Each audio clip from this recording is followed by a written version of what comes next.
जय हिंद दोस्तों, कोर्ट भी बदला, बेंच भी बदली और डेट भी बदली। ये नुकसान हमें हो गया। बात में क्या हुआ कि अभी जो है हमारे जगह कोर्ट नंबर 3 से कोर्ट नंबर 4 में इस केस में हमारी जीत होगी। हाँ जी, मैं बात कर रहा हूं इक्वल मिलिट्री सर्विस पे को लेकर। आज तारीख 5 मार्च 2024 और जिसकी होनी थी हेयरिंग और सुनवाई, यानी जो हमारा केस था लिस्टेड था सीरियल नंबर 9 पे, लेकिन बदला 3 नंबर कोर्ट से 4 नंबर कोर्ट बदला और नई बेंच बदली। जैसा कि सबको अंदेशा था, डर था कि आखिर क्या होगा, क्या ये नई बेंच आज पहली है सुनवाई करेगी, क्या उसके ऊपर फैसला दे सकते? बिल्कुल नहीं। वैसा जैसा हम समझते थे वैसा ही हुआ और हमें अगली तारीख मिली 16 अप्रैल। ऐसा नहीं है कि हेयरिंग न हुई, हेयरिंग हुई और डिस्कशन हुआ, बातचीत सुनी गई, पक्ष सुने गए, लेकिन एक बार में जैसा कि कहा गया था सवेरे न्यूज में कि इसको दोहराया जाएगा।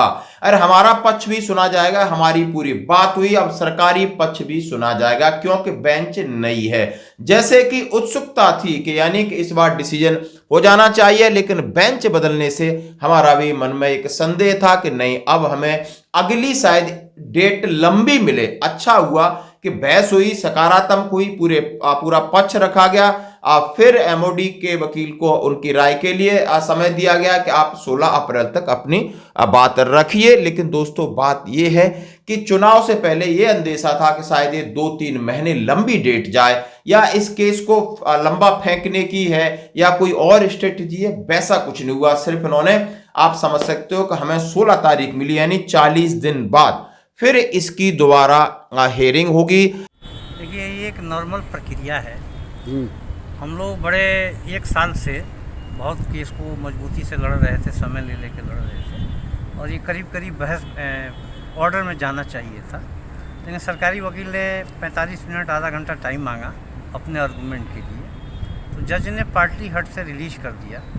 और जो रोस्टर चेंज होता है अनफॉर्चुनेटली इसी समय होता है, इसी पीरियड में होता है, तो ये नई बेंच को चली गई। रोस्टर जो है आर्म फोर्सेस का रोस्टर जो है वो अभी कोर्ट नंबर 4 में लगा है, तो केस भी ट्रांसफ़र हो गया। तो सर आप अपने मुंह से ही बता दीजिए कि अगली डेट भी कितनी मिली है, कितनी तारीख मिली है? ये पहले आप समझ लीजिए, हमने पूरी तैयारी की, बड़ी जोर से दौड़े, सारे एविडेंस इकट्ठे किए, लास्ट मोमेंट पे कोर्ट चेंज हो गया। कोई बात नहीं है, आज जो बहस हुई है ये भी जोरदार बहस हुई है।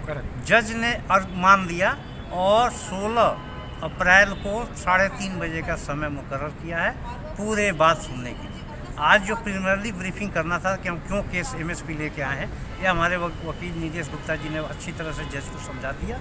जज एग्री थे, एग्री करके उन्होंने कह दिया जो अर्ली डेट है 16 को मिली, 16 को 3:30 बजे का टाइम मुकर्रर हो गया। होपफुली हम लोग जीतेंगे।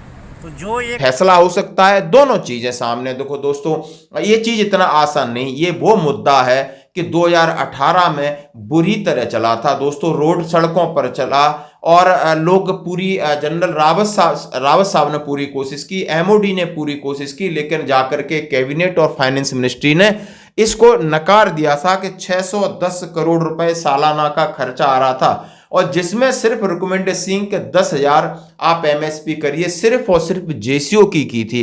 तब सरकार ने इसको डिनाई कर दिया था, यानी जब एमओडी ने पूरा पक्ष रखा था, बहुत सारी बातें क्लियर हो चुकी थी, ड्राफ्टिंग हो चुकी थी, सब हो गया था, कैलकुलेशन हो गया था, फाइनेंस बजट सब कुछ हो गया था, लेकिन इस मुद्दे को बहुत नीचे लेवल से उठाया गया है। हमारे एक्स सर्विसमैन भाई हैं, वॉइस ऑफ एक्स सर्विसमैन के वीर बहादुर सिंह और उनकी टीम को मैं सैल्यूट करता हूं, उनके प्रयासों की सराहना करता हूं कि इतना सारा खर्चा कर रहे हैं, कंट्रीब्यूट कर रहे हैं, वकीलों को हायर कर रहे हैं और लगातार इस केस के जरिए माननीय हाईकोर्ट पर पूरा दबाव बनाने में सफल हुए हैं। ये भी एक जीत है दोस्तों। तो ये था कि अगला हमें इंतजार करना होगा 16 अप्रैल का, जो कि 2024 है, अगले महीने। धन्यवाद दोस्तों। एक सेटबैक था, सेटबैक ही कहिए, क्योंकि इतने मेहनत करके हम लोगों ने ऑर्डर के करीब जा रहे थे, अचानक बेंच चेंज हो गया।